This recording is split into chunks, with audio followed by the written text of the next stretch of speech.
The day he walked across that stage in his cap and gown, I was beaming with pride, but his words shattered me completely. The auditorium buzzed with the excitement of graduation day. I sat front and center, the pride in my chest so full I thought I might burst. There, under the spotlight, was my son Daniel, the child I'd nurtured, believed in, sacrificed for. As the dean called his name, my heart swelled. He was everything I'd ever hoped he would be, successful, confident, poised, but then, in that moment, he began his speech. "I'm curious, where in the world are you joining us from? Drop your city or country in the comments, and make sure you're subscribed for all the latest updates." As I watched him in his cap and gown, my heart swelled with pride, until he said those words. The morning sun sparkled on the bleachers as I settled into my seat, clutching the satin purple sash embroidered with Daniel's name. My palms trembled, but not from cold, I was warm with anticipation and relief. He was about to step into his future, and for a moment, all the long nights felt vindicated that he walked onto the stage in his deep navy gown, tassel bobbing like a flag of victory. His steps were measured, confident. Our eyes met briefly, a nod. It felt like home. I pictured his graduation picture that would hang on the wall, his smile, the cap perched just right. I swallowed hope. When the dean announced Daniel's name as the student speaker, my breath caught. I remembered his long late-night talks, the essay we wrote together. I thought this was his moment to honor everything we'd built. My chest tightened as he positioned the mic. "Thank you," he began, his voice calm. "Faculty, family, friends, this is a day we've awaited." He paused, eyes scanning the rows. I leaned forward. What would he say next? Would he mention me? Instead, he smiled. Graduation is often described as the culmination of support. But sometimes, where you think help is, you find resistance. The audience stirred. I straightened, his tone shifted. I stood in classes, carried books, pulled all-nighters, not because someone encouraged me, but despite being weighed down by well-meaning chains. Laughter rippled from the crowd as the words landed, my heartbeat faltered. Those words, they were mine and then not. No names, no indicators, but I felt the arrow planted straight where it belonged. Another pause. I had to push through expectations that weren't mine to carry. He looked past me, as if that word, expectations, should carry someone else's face. That I squeezed my hands. The bouquet of tulips in my lap wilted under the weight of betrayal. He disowned me in the most public way. That he ended the speech on a triumphant note, applause filling the field. But I heard only the echo of my own pulse. His voice faded into cheering, music, the release of hundreds of balloons.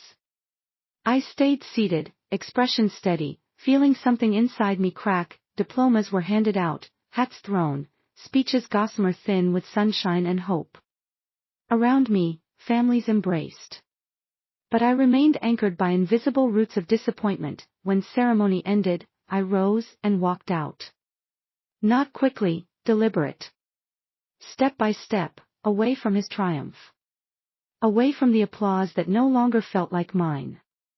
I passed peers with wide smiles and open arms, but I didn't nod or wave.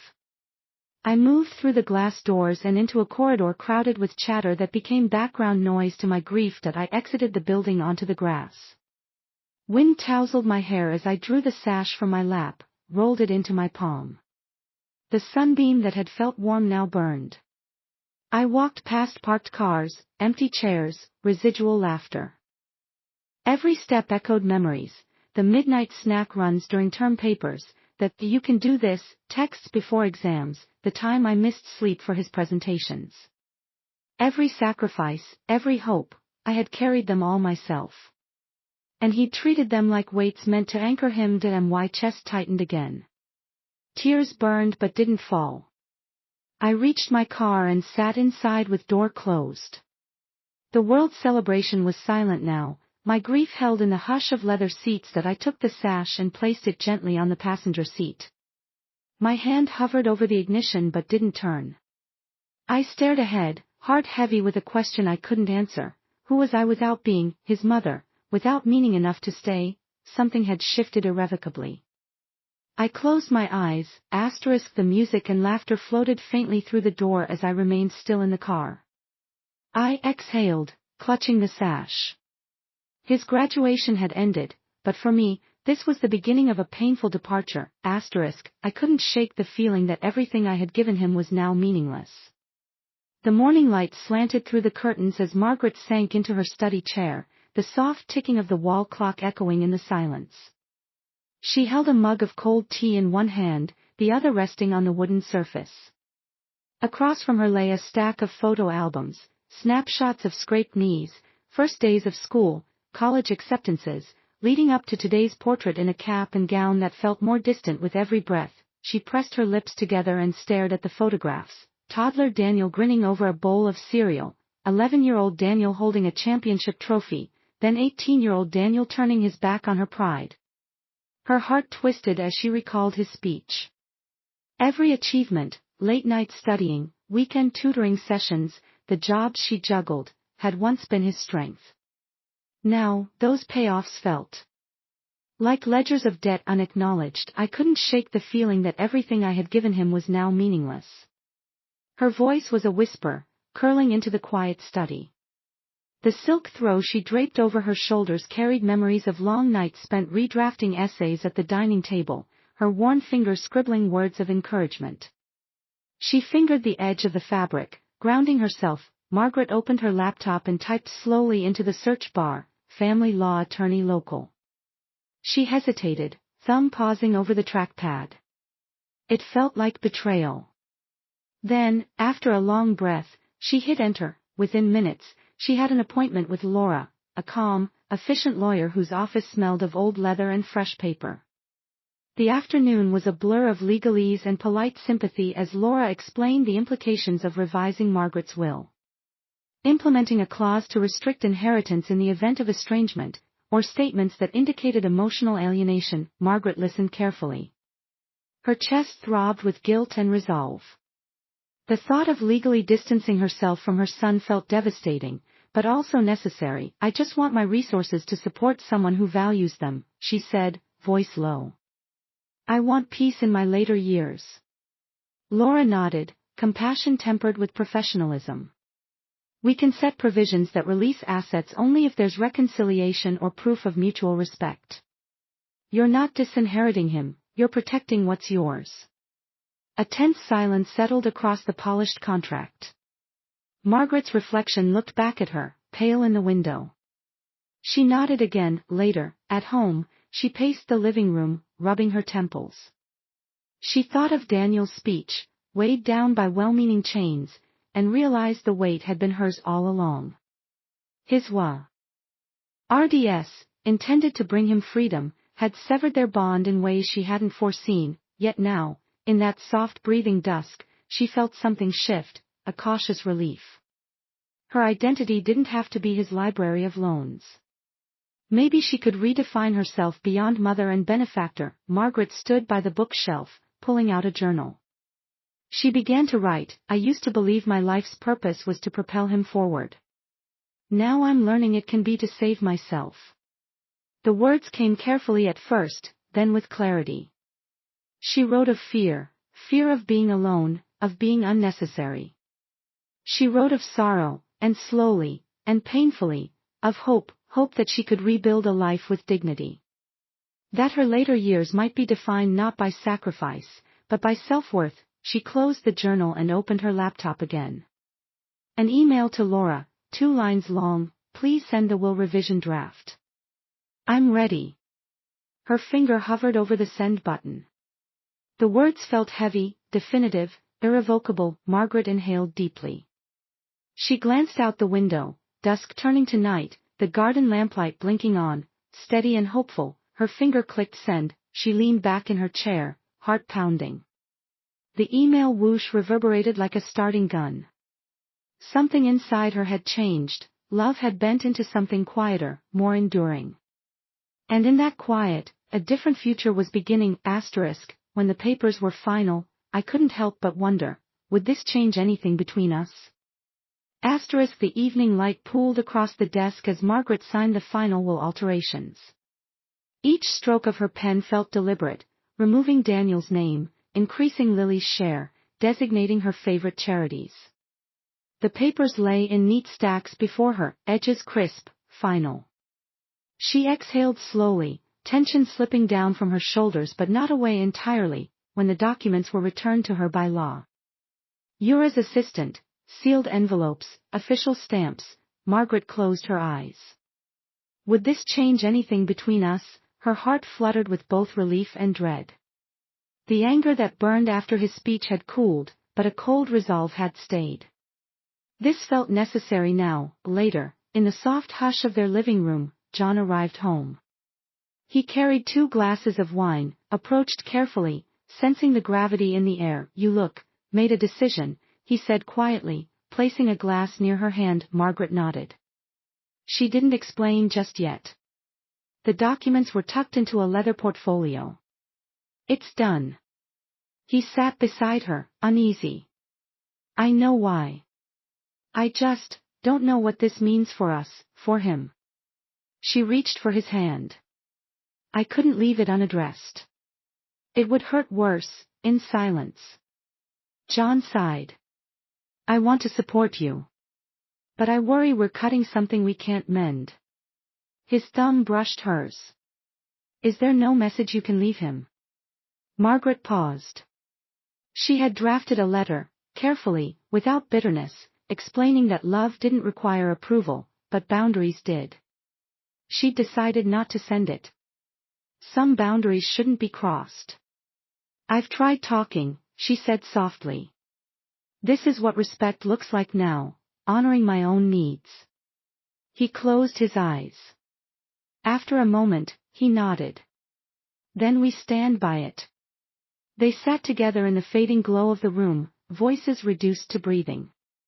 Outside, the garden lights blinked their steady reassurance. That night, before bed, Margaret thought again of her gesture. Inheriting couldn't be a right, it had to be a gift. And she'd made her choice. Lily would receive what she'd worked for. Charity would carry on her ideals. And Daniel? He would have to find his way without her funds, a reckoning she felt he'd already begun. The next day, Margaret carried out small rituals, sorting charity envelopes, setting up shipping instructions, mailing the sealed will to Laura's office. She emailed her accountant. She breathed as she filed receipts. The finality settled in. Once released, it couldn't be recalled. That afternoon, she walked in the garden, planting late-blooming lavender. The scent steadied her. Somewhere in the back of her mind, she heard Daniel's voice, his speech echoing on graduation day. But she rebuked it, letting the soil in her hands ground her to something real. Evening approached. She sat to dinner with John and Lily. Conversation moved around her, on Lily's new teaching job, an upcoming family trip. Margaret nodded, smiled. Still, a chill hovered in the groove of her chest. The question lingered, had she been too harsh? Or was this simple clarity a gift in itself? Later, she retired to her study.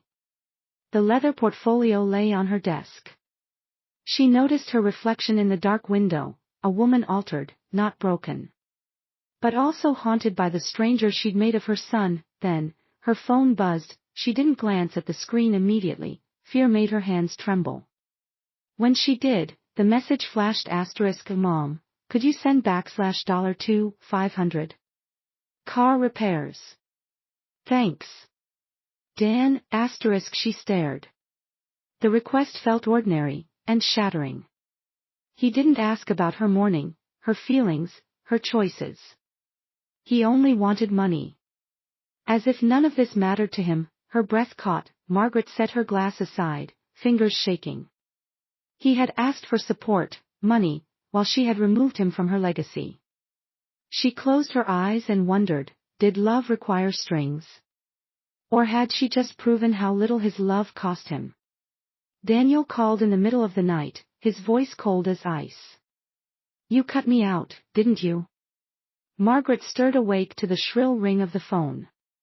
Her nightgown whispered against the satin sheet. As she reached for the receiver. It was 2:14 a.m., her heart already pounding. Mom. Daniel's voice was tight, icy, even. No greeting, no softness. Just accusation. You did it. You cut me out of your will. Margaret sat upright, chest tight. Daniel? Is everything okay? He laughed, but hollow, like laughter without joy. Is that what you call it? Okay. Because suddenly I'm not the son who gets help. I'm just erased. His words were thunder in her quiet bedroom. She kept the line open. I'm sorry you feel that way. Sorry. He spat the word. You've taken away my future. I've been counting on that money, to pay rent, to fix the car, to live. She swallowed hard. He asked for $2,500 last night. Was that tied to it? She hadn't realized how dependent he'd grown. Margaret's voice steadied. That money isn't off limits. It's still yours, if you need help. Right, he said, icy again. Help that comes with bait. Conditions. I finally say something honest, and you punish me. She pressed pillows to her knees. The room felt too small. She'd wanted peace. Instead, she faced confrontation. I needed to draw boundaries, she whispered. He interrupted. Boundaries? Or punishment? You think money is control? Is that what this is about? Margaret shook her head. No. You don't get to talk over me, he barked. You don't get to fix it. You just get to fix the bill. His anger roared through the line. She closed her eyes. The accusations weren't false, but his tone. It was urgent, painful, laced with desperation. She hadn't known. When did it become punishment to ask for fairness? When did giving mean taking? Margaret held the receiver like a lifeline. Daniel, I never meant to hurt you. I thought this would help us both. He scoffed. Help? You erased me when I needed you most, Mom. Don't you get it? I'm scrambling here. His voice cracked. You abandoned me with silence. She felt tears burn. I didn't abandon you. I tried to protect myself, but I didn't see how much you were counting on that money. He was silent. She imagined him pacing, headlights through the blinds, midnight worries. Finally, he spoke quieter. I didn't realize how much I needed it. I've been juggling credit card bills, I'm late on rent, even phone. I didn't want you to worry, so I didn't ask. He took in a ragged breath. But you cut me out anyway. Margaret stared at the window, night pressing in. How had she not known? She'd thought she was stepping back gently. Instead, perhaps she'd smashed something fragile. I'm sorry, Daniel, she said. Truly, she paused. Maybe I rushed. Maybe I should have talked to you first. He laughed again, softer this time, frustrated. Maybe. Then he sighed, whirled wearily. I don't even know what I want right now. I just feel gone. Margaret's chest ached for him. He was angry, scared, ashamed, everything she'd tried to fix. She swallowed back tears. We can fix this. I can help you. If we talk. He didn't reply. Static. Then he said, I'm done. The line clicked dead. Margaret held the receiver, stunned. Her hand lifted to her chest. The legal documents felt like razor edges behind her eyes. She realized she'd cut more than money. She'd cut his safety net, his confidence, his belief in her. Now she had no idea which pieces she could or should salvage. She pressed her head back into the pillow, absorbing the weight of his accusation. She didn't cry, but she felt unmoored. Margaret reached for the lamp, illuminating the leather-bound will on the side table. Her finger hovered over its cover. Daniel's desperation woke something she hadn't expected. The night star, etched ahead, her resolve shaken, and her next move unclear. What was supposed to be a step toward healing now felt like an irreparable rupture. Every morning, Margaret woke to an empty chair across the breakfast table, keys gone, phone unanswered. The day felt hollow without his voice. She poured her tea, sipping slowly, tasting loss. Daniel now avoided family calls, missed dinners. He no longer texted to check in. The distance seeped into her bones.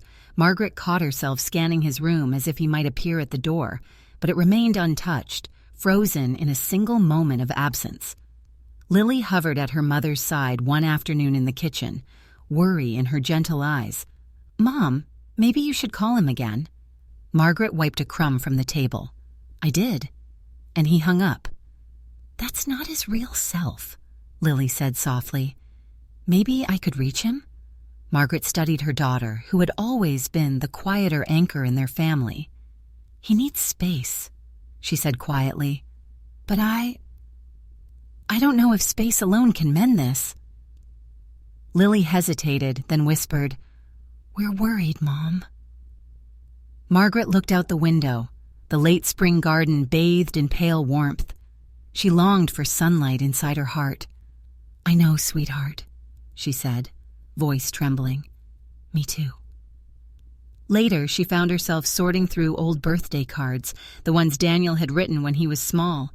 She pressed each envelope to her face, memorizing the loops of his handwriting. Determination and nostalgia tangled in her chest.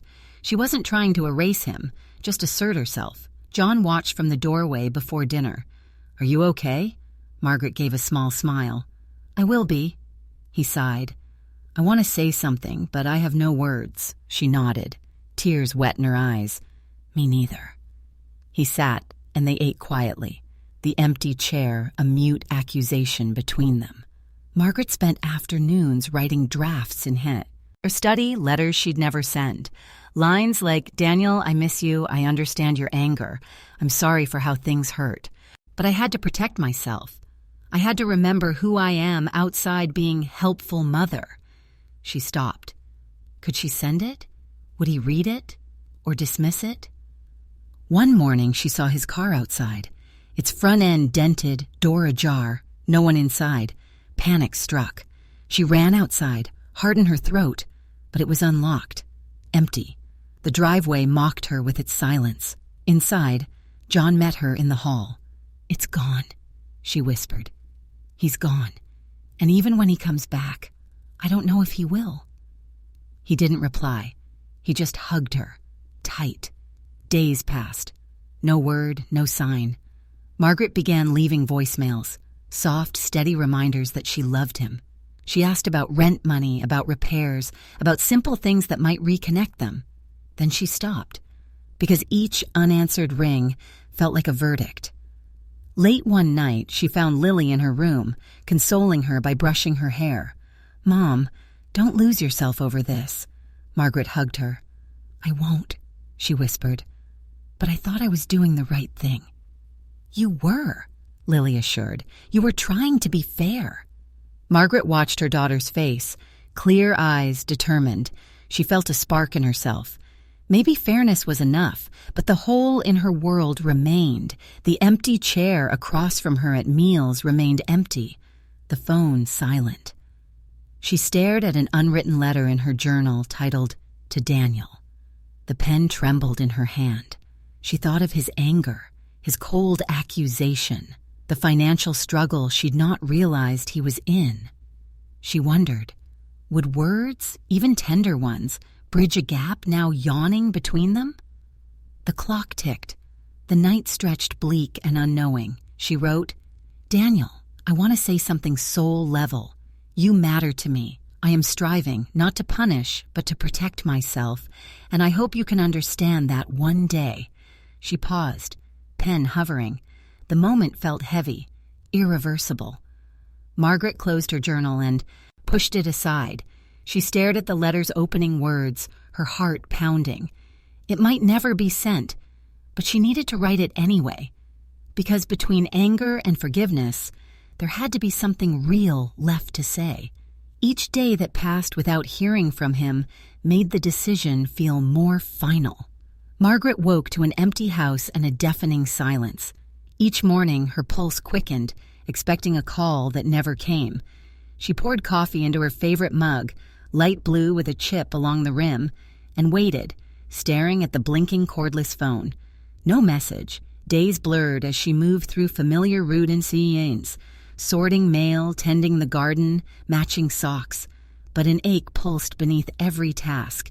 She'd wanted distance, boundaries, but not this. Lily became her anchor. One afternoon, she found her mother curled on the couch, a blanket draped over her knees, eyes distant. "Mom?" Lily sat down beside her. "You need to eat something." Margaret took a bite of toast, its flavor dull. She forced words out.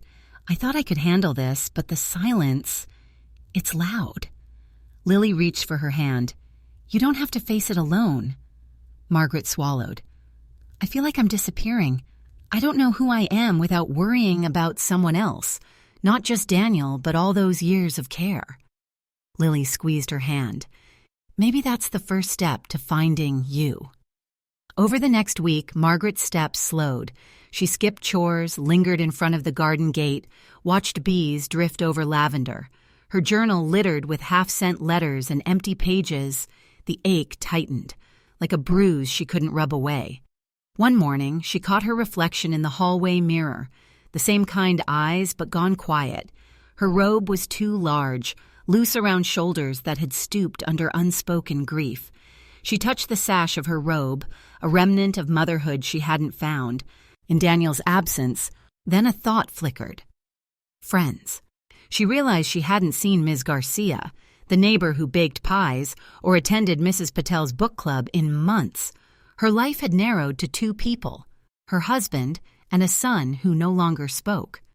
She picked up the phone and dialed a number from her address book. "Margaret?"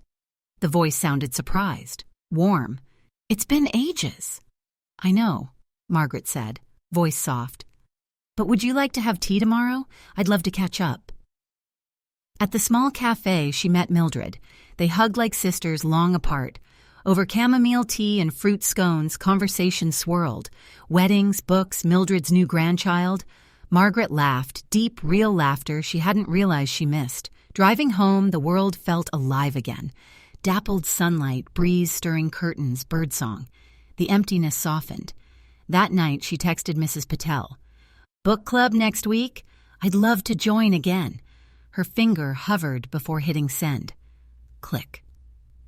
There was a strange door-opening feeling in her chest, an invitation back into her own life.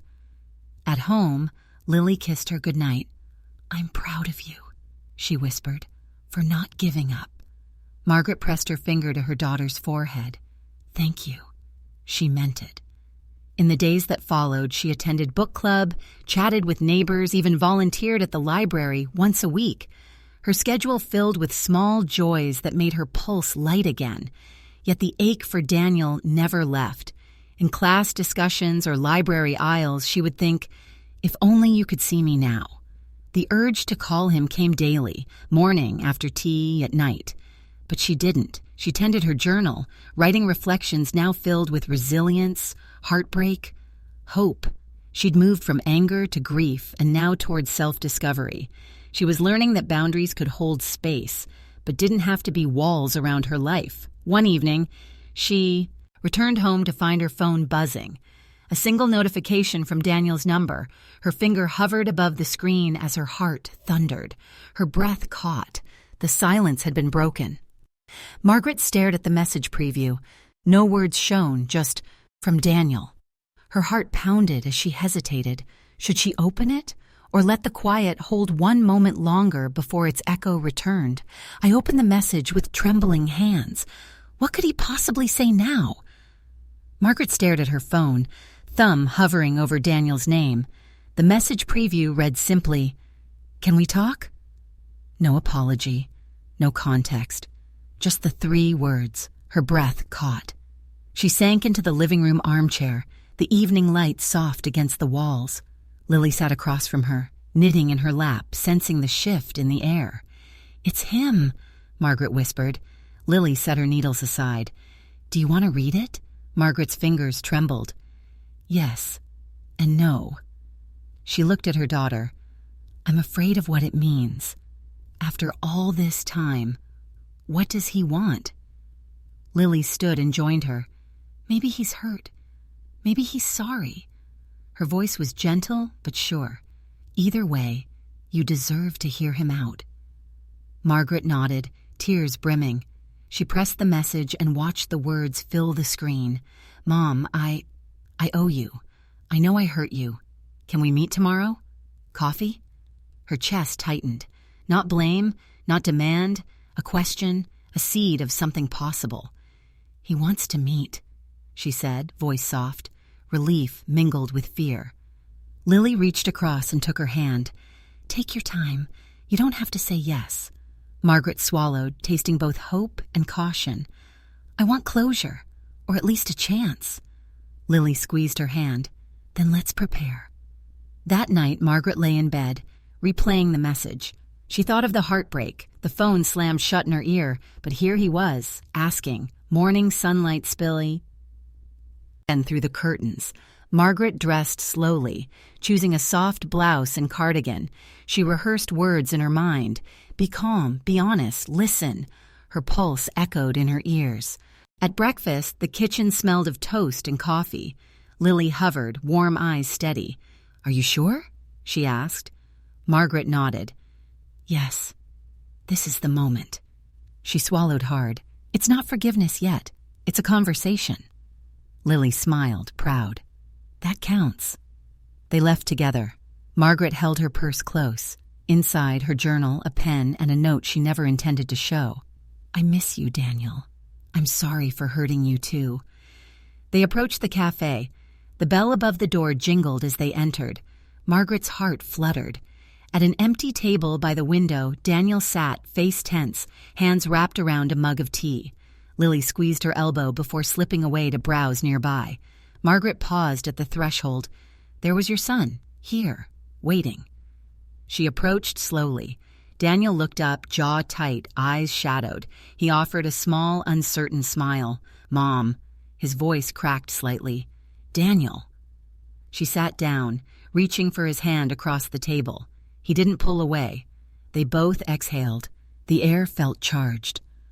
I'm sorry I avoided you, he said, voice low. I was scared of how you'd react. Margaret nodded. And I'm sorry I didn't call or ask how things were going. I thought I needed distance, but maybe I vanished instead.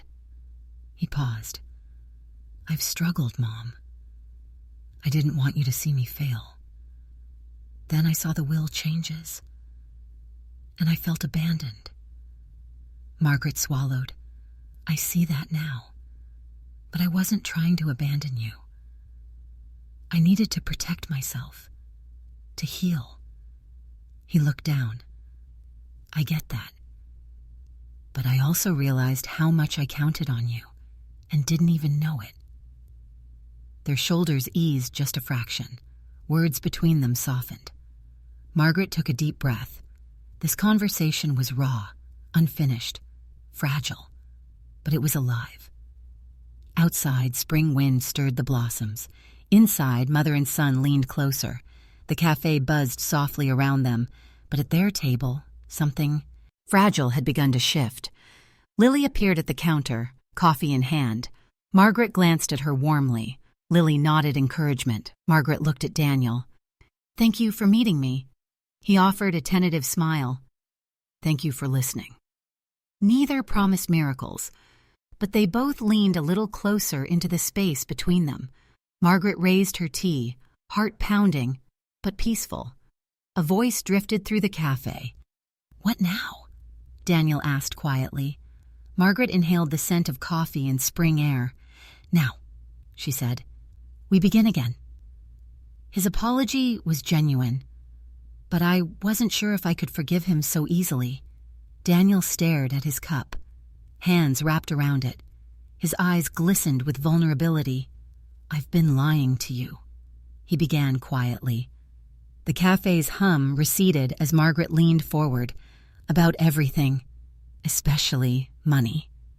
Margaret's throat tightened. She listened, heart clenching. I said I had side gigs, he continued. But that was to hide how deep I was sinking. I sold my camera, my textbooks. He exhaled. I drained my savings.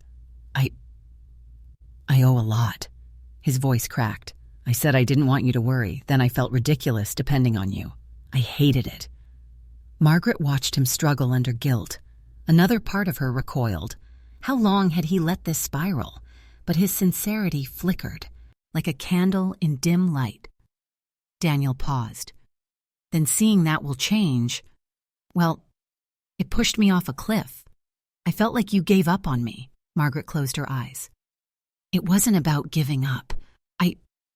I was afraid I couldn't handle his anger again. He nodded, tears in his eyes. I overreacted. I lashed out at you at graduation. Those words were mine, not yours. He swallowed hard. I was projecting. My fear became your pain. I'm sorry. Margaret felt the apology land like fragile glass, sharp, yet gentle. She exhaled. I appreciate your honesty. And I believe you. But her voice wavered. Belief doesn't erase the wound. He met her gaze, voice soft. I know.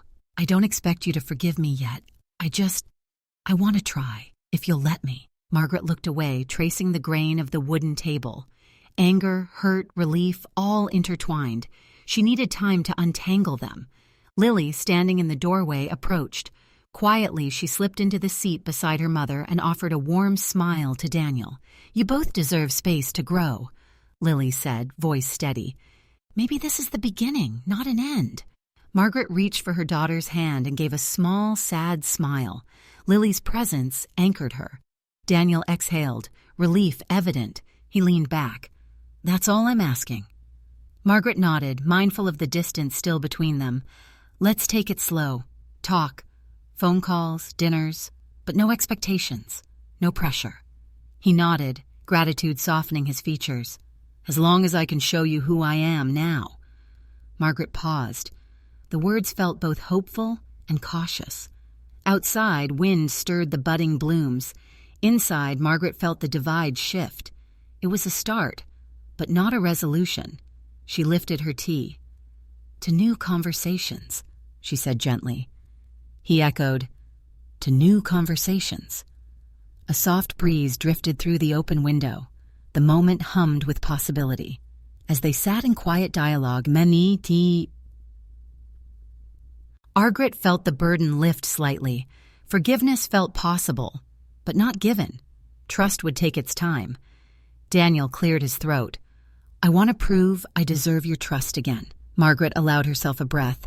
I'm willing to see. His eyes softened, relief flooding his expression. But beneath her gentle nod, her heart remained guarded. The memory of his betrayal still shadowed her hope. She reached for her bag and pulled out her journal, marking a new page. She jotted a single line, I will try. Daniel watched. She closed it and slid the journal back in. Let's begin.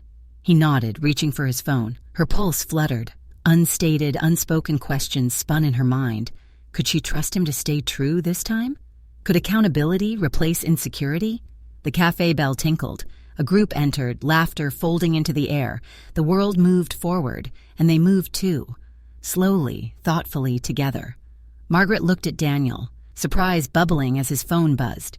He read the screen, face guarded. It's from my bank, he said quietly. Looks like a large withdrawal I didn't authorize. Her breath hitched. His honesty had triggered another storm she didn't expect.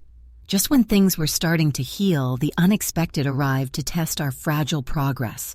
Daniel's bank alert had been the start. Now his messages arrived more frequently. Mom, I overdrew again. Mom, I can't pay rent. Each text shorter and heavier than the last. His financial struggles felt like a weight dragging them backward.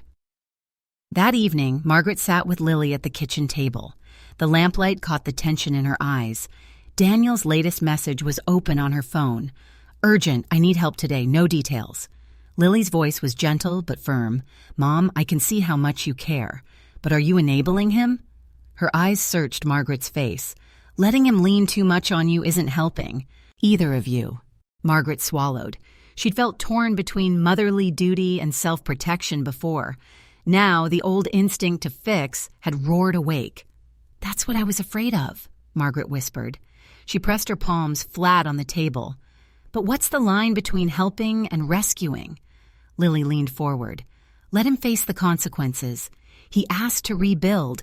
That means from here on out he has to manage this, too." Her voice cracked with empathy. For Daniel, but also for her mother. Margaret nodded slowly. Her heart ached at Lily's words. Could she risk pulling back again? That night, John joined her in the family room. He'd overheard from the doorway. "Mary," he said gently, "he's still sinking. You step in once more, and we're back at the same chasm." Margaret met his gaze. "I know." She touched his hand. "But walking away completely isn't an option."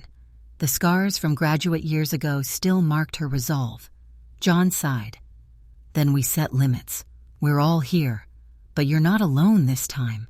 He has to talk to someone else. You can't be his only option." Tears formed behind Margaret's eyes. "He's fragile. He needs support now, more than ever." "Support, not bailouts," John reminded her softly. She exhaled. "You're right. I'll do that." 2 days later, Daniel rang. "Mom?" His voice cracked over the phone. The rent check bounced. "Again, I don't know what to do." Margaret pressed back tears. "Do you want rent? Food? Let's list what you need, and I'll get you a one-time payment. But then we'll set up a plan. Budget, help, maybe a non-profit program." There was silence. When he answered, his voice was hollow. "Thank you." She hesitated. "We'll walk this together, or you walk it." He exhaled. "Okay." Margaret ended the call and sank into the couch. This was different. This time, she felt less like a rescuer, more like a partner setting the path. Out of love, not obligation. Lily found her there later, wrapping an arm around her. "I'm proud of you, Mom." Her voice trembled. "You're still there, but you're not losing yourself either." Margaret closed her eyes. "That's what love feels like, I think." Over the next days, Margaret helped Daniel set a budget. She researched job programs, suggested he call an old professor. She tied the one-time payment to a clear agreement. No more calls for month 1. She felt uneasy, but firm. Daniel complied. Their next phone call was warm, hollowed by hope. He said, "I'll figure this out. I promise." Margaret nodded, though he couldn't see.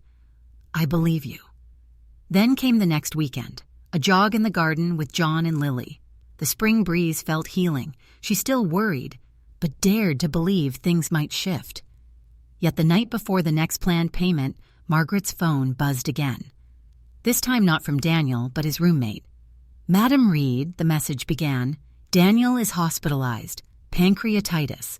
Could you help with medical bills? I'm overwhelmed." Margaret dropped the phone. The kitchen light blurred. Her heart thudded. She faced the question anew. Rescue or abandon? Margaret stared at the roommate's text, chest tightening. She'd drawn lines before, but tonight, those lines blurred again. As the emergency room awaits his name, she wondered, would stepping back ever be enough? The weight of his lies crushed me. Had I been blind to what was really going on? The overhead light in the kitchen cast sharp angles across the countertop as Margaret poured herself a glass of water.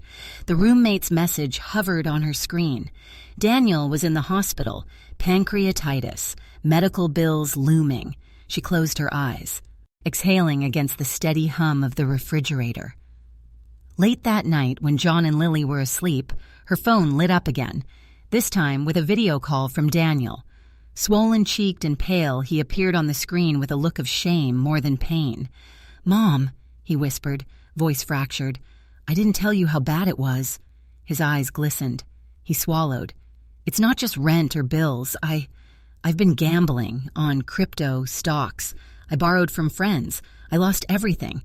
I couldn't quit." Margaret's heart sank. She'd helped him budget and guided him toward recovery, but the truth was deeper, more devastating. Her calm unraveled. "Why didn't you tell me?" He looked away, voice cracking. "I was too ashamed. I thought I could fix it. then the hospital, then the debts. I panicked. The kitchen light felt harsh as Margaret steadied herself. Every sacrifice she'd made, every boundary set and then redrawn, it had been for this moment. Yet she realized she could no longer be his safety net. "I'm here," she said softly, "but I need to protect myself, too." He nodded, tears sliding down his face. "I know, and I don't blame you." Margaret silenced the call and sat in silence, the weight of his confession pressing down. Had she enabled him all along? She pictured his anxious phone calls, her efforts to keep him afloat. Now, faced with his truth, she realized those efforts kept him from hitting the ground, so he couldn't learn to stand. Morning light found her in her study.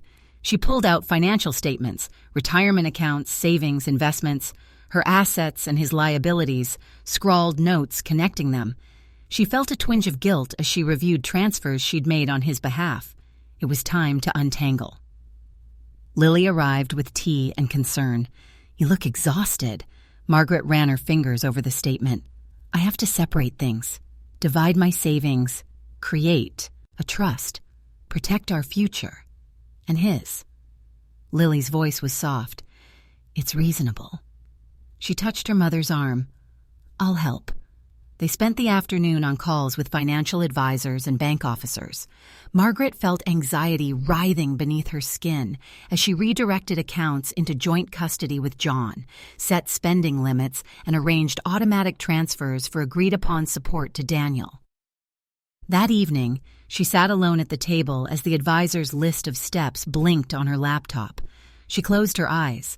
She thought of helping Daniel, always helping, and realized now it had protected him from consequences more than from hardship. John joined her silently and placed his hand on hers.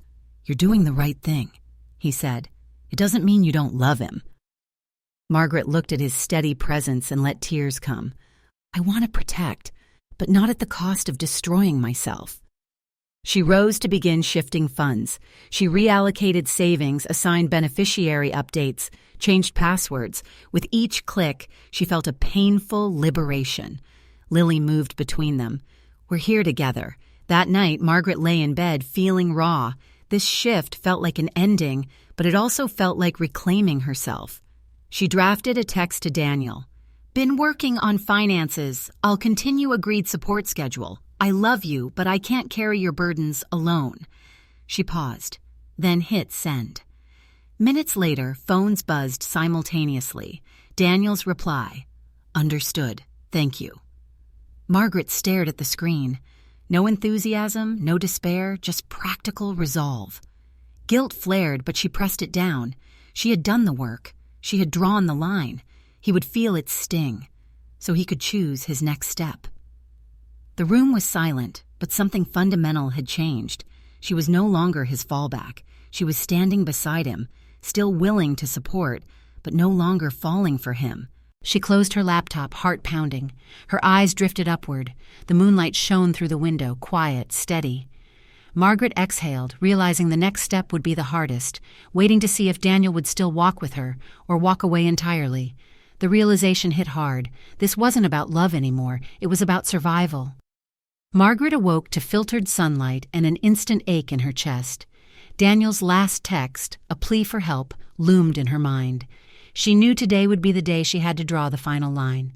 At breakfast, she and Lily shared toast in silence. Lily's eyes were kind, but Margaret saw concern. "Mom, are you okay?" Lily asked gently. "I am," Margaret replied, voice steadier than she felt. "Today I'm doing what's right, for all of us." Lily nodded, taking her hand. Margaret squeezed back, grateful for her daughter's unspoken support. Later that morning, Margaret sat in her study, phone before her. Daniel's name glowed, a draft message. "I'm here," but she couldn't send that anymore. This time must be different. The weight of his dependency shifted in her mind. She'd tried rescuing him, budget plans, payments, emotional lifelines, but each little save tethered her more tightly to his crisis. And with every rescue, she felt herself fray. The clock ticked as she scrolled through her call history. 23 calls, dozens of texts, most unanswered. some pleading, others demanding. She realized love had become liability. She pressed, "Daniel, I care, but I must step back. I need time to heal too." She hit send, heart pounding. Then she took a deep breath and blocked his number. Instantly, a quiet descended that felt both void and sanctuary. The phone slid from her fingers. She stared at the blank screen, heart hammering. Moments later, John found her in the living room. "Did you—" His eyes were on her phone. Margaret nodded once, blinked away tear. Margaret reached for her phone and blocked Daniel's number. Silence followed, hers and his. She inhaled, the finality settling in. Love had cost her. But today, survival was the legacy she reclaimed. It was over, and yet somehow it felt like a new beginning. After 3 days at the lake cabin, Margaret returned home feeling lighter. The retreat had offered space, quiet mornings by the water, journals filled with sketches and reflections, new plans for life that didn't revolve around Daniel. Back in her study, she cleared the desk of old photos and paperwork. Where once his graduation picture sat, she placed a pot of fresh basil and a framed photo of her and Lily at the book club. It was deliberate, a small act of reclamation. Lily arrived with a vase of wildflowers. "Welcome home," she said softly. "It's good to see you smiling." Margaret returned the smile. "I'm ready to begin." She hugged her daughter tight. Over dinner, the two mapped out Margaret's next steps, a painting class at the community college, rejoining the garden club, and a spring trip with a friend to the coast. Lily's eyes shone. "It's your time now," she whispered. Margaret needed that affirmation. She cleared space in her closet, packed away formal clothes she hadn't worn in years, and hung vibrant new tops and sneakers instead. Every clothing choice felt like reclaiming chapters she'd set aside long ago. The next morning, she laced up her shoes and stepped into a watercolor class. The room buzzed with color and encouragement. Brushes in hand, she painted petals in soft washes of rose and violet, intuitive strokes reconnecting her with joy. Mrs. Patel smiled and said, "You've missed this." Margaret thought, "Yes, I have." In the weeks that followed, her days filled with solo walks, volunteering at the library and tending her garden. She discovered new roots in old soil and welcomed new. "Mom, I don't know if I deserve forgiveness, but I'm sorry. I understand why you had to cut me off. I have so much to fix in myself. If you ever want to talk, I'll be here. If not, I'll always love you." Her breath caught. The letter felt like grief and hope rolled into one. She folded it slowly, placing it on the desk beside her journal. She stared at the words, raw and real. She felt a stir of compassion and heartbreak. Lily entered quietly. Margaret handed her the note. "He wrote." Lily read it and looked up. "What will you do?" Margaret paused. She felt the whisper of peace she'd found, and a mother's desire that never truly leaves. She took Lily's hand. "I'll respond when I'm ready." They sat together in the late afternoon light, the house calm but charged. Margaret realized that while this chapter had ended, another, more fragile but full of promise, was beginning. Because sometimes, endings are the groundwork for something new, forged in boundaries and gratitude. Margaret traced the letter's edges, heart steady. The return address felt like a door left slightly open. A breath hitched in her chest. She looked toward the sunset through the window. Possibility. Not forgiveness, not yet, but the promise of it, shimmering just beyond the horizon. His words on the page were as cold as they were desperate. Could I forgive him? Margaret sat at her desk, sunlight glinting off the letter's edges. Daniel's script was tidy, controlled, yet beneath it lay tremors of regret. "I don't know how to fix myself yet, but I need you to know I'm trying." She reread the lines. Her chest tightened, torn between relief and caution. Forgiveness felt like a gift, and a risk. John's soft voice came from the doorway. "You're doing the right thing, taking your time." He folded the letter into an envelope and placed both in her palm. Lily stood beside him. "Mom, you're allowed to say—" John watched quietly. "Are you okay?" he asked. She nodded, brushing soil from her hands. "This feels like the right next step." Over the next days, the house hummed in quiet anticipation. She filled her time with classes and reading, but her thoughts often drifted to Daniel, what his expression would be when he received her reply. Late one afternoon, Margaret came home to find Lily waiting by the door, her phone held close. "Mom," Lily said softly, "he wrote you back." Margaret's breath caught. She reached for the phone. Lily handed it over. On the screen, Daniel's message read, "Mom, thank you. I don't deserve it, but I'll earn it. I'm getting help for what's been behind everything. It's more than money. I'll wait. I love you." Margaret let the phone rest in her lap. The words glowed against the dim living room light. She closed her eyes. A warm thrum echoed in her chest, a cautious hope threaded with the ache she'd carried for months. Outside, evening breeze turned leaves bright in the golden hour. Margaret raised her head and breathed in deeply. Forgiveness might unfold slowly. But in his admission lay possibility. Margaret pressed her fingers to her heart. A single tear slipped free, not for sorrow, but for the fragile reawakening of something she thought lost. The mother and son she'd both yearned to become together. This wasn't about forgiveness. It was about moving on, whether we healed or not. Margaret stood at the kitchen window, the steam of her morning tea curling upward like the shifting contours of her new life. The letter from Daniel rested on the table behind her, folded neatly, a symbol not of closure but of cautious continuation. She had written back, brief but honest. Yes, she was open. Yes, she loved him. But healing would come on her terms. It had been a week since she mailed her reply. In that time, Margaret found herself reclaiming. John watched quietly. "Are you okay?" he asked. She nodded, brushing soil from her hands. "This feels like the right next step." Over the next days, the house hummed in quiet anticipation. She filled her time with classes and reading, but her thoughts often drifted to Daniel, what his expression would be when he received her reply. Late one afternoon, Margaret came home to find Lily waiting by the door, her phone held close. "Mum," Lily said softly, "he wrote you back." Margaret's breath caught. She reached for the phone. Lily handed it over. On the screen, Daniel's message read, "Mom, thank you. I don't deserve it, but I'll earn it. I'm getting help for what's been behind everything. It's more than money. I'll wait. I love you." Margaret let the phone rest in her lap. The words glowed against the dim living room light. She closed her eyes.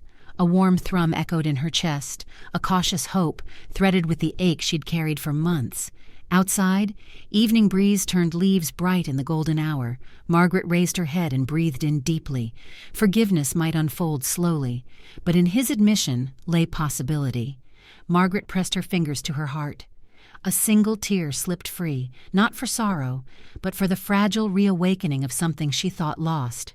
The mother and son she'd both yearned to become together. This wasn't about forgiveness. It was about moving on, whether we healed or not. Margaret stood at the kitchen window, the steam of her morning tea curling upward like the shifting contours of her new life. The letter from Daniel rested on the table behind her, folded neatly, a symbol not of closure, but of cautious continuation. She had written back, brief but honest. Yes, she was open. Yes, she loved him. But healing would come on her terms. It had been a week since she mailed her reply. In that time, Margaret found herself reclaiming. Then, on a quiet Thursday morning, her phone buzzed. Daniel's name. She hesitated, coffee in one hand, thumb above the screen. "Mom, can we talk? I need your help with something important." Margaret froze. The wording was different this time. Not a plea, not a rescue cry, just a request. She stared out the window as birds landed on the feeder, pecking cautiously. Her heartbeat picked up. It wasn't fear, just the echo of old patterns. She didn't answer. Not yet. Instead, she sat at the table and pulled out her journal. He's reaching again. Not for money, not for escape, just help. Am I ready? Can I be present without disappearing? She tapped the pen against her chin, the silence of the house growing charged. Lily walked in, still in pajamas. "Everything okay?" Margaret nodded, placing her phone face down. "He reached out?" "Yes, but it's different this time." Her voice held both wonder and wariness. Lily leaned on the counter. "You don't have to decide today." Margaret smiled faintly. "No," she said. "But I think I already know." Margaret picked up her phone once more, reading the message again. Something important. Her breath caught, not in dread, but in something stranger. A flicker of readiness. Whatever he was about to ask, she would finally answer, with her whole hard-earned self. "He called me disposable. Today he called me his greatest strength. The late spring air drifted in through the open window as Margaret stirred cream into her coffee. Her hand paused mid-swirl when her phone buzzed again. "Daniel, can we meet? Just to talk. I'd like to see you." She reread the message, searching it for signs of manipulation, of old patterns wrapped in new language, but found none, only clarity. She typed, "Yes, tomorrow at the garden." The next day, Margaret arrived early, a knitted shawl over her shoulders. The rose bushes were in bloom, bursting, with color and scent. She chose a bench beneath a tree, just beginning to flower. Daniel arrived 5 minutes late. No excuses, no apologies, just a quiet, cautious step toward her. His face was leaner, more grounded. His eyes held shadows, yes, but also light. "Hi, Mom," he said. She nodded. "Hi, Daniel." They sat in silence for a moment, the chirping of finches bridging the distance between them. "I've been going to therapy," he said softly. "Real therapy. I talk about the addiction, the shame. You," he laughed nervously, "you come up a lot." Margaret raised an eyebrow. "Should I be worried?" "No," he said, smiling faintly. "They think you're remarkable." She didn't speak. She didn't have to. "I said terrible things," he continued. "Graduation day, I've replayed it so many times. You were the one person who never gave up on me, and I punished you for it." Margaret inhaled slowly. "I wasn't perfect. I didn't always handle it well." "But you showed up," he said. "Always." A long pause stretched between them before he reached into his jacket and pulled out a folded page. He handed it to her. "I had to write it down first. I knew I'd mess it up if I said it out loud." Margaret opened it, scanning the words slowly. Her eyes paused on a single line. "I used to think you were holding me back. Now I see. You were the only thing holding me up." Tears stung her eyes. Not sorrow, not grief, just the breaking of a long silence. "I forgive you," she whispered. He closed his eyes. When he opened them again, they were rimmed with tears. "Thank you." A breeze rustled the branches overhead. For the first time in years, Margaret felt the ache in her chest ease, not because everything had been fixed, but because it didn't need to be perfect to be real. Later, Lily joined them, a takeout picnic in hand. She sat on the grass beside them, barefoot and beaming.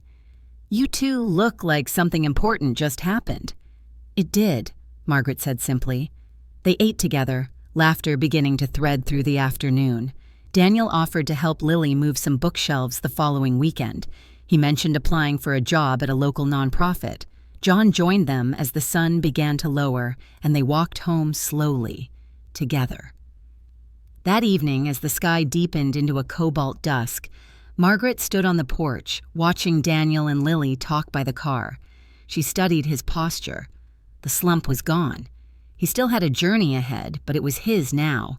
John wrapped an arm around her waist. "He's trying." "He is," she whispered. "And you?" he asked. "I feel proud," she said. "Exhausted, but proud." Later, she sat in her study, the crayon drawing of Daniel from childhood beside her on the desk. She reached for her journal, writing in a clear hand, "He called me his greatest strength. After everything, I believe him." The moon was rising, casting a silver line across the floorboards. She stood and joined her family downstairs. Not perfect, not unscarred, but together. Margaret turned off the lights and stepped into the living room, where laughter still echoed. Her eyes swept across the room, to Daniel, to Lily, to John. She smiled, not because everything was healed, but because healing had finally begun. This was her full circle, her peace, her beginning.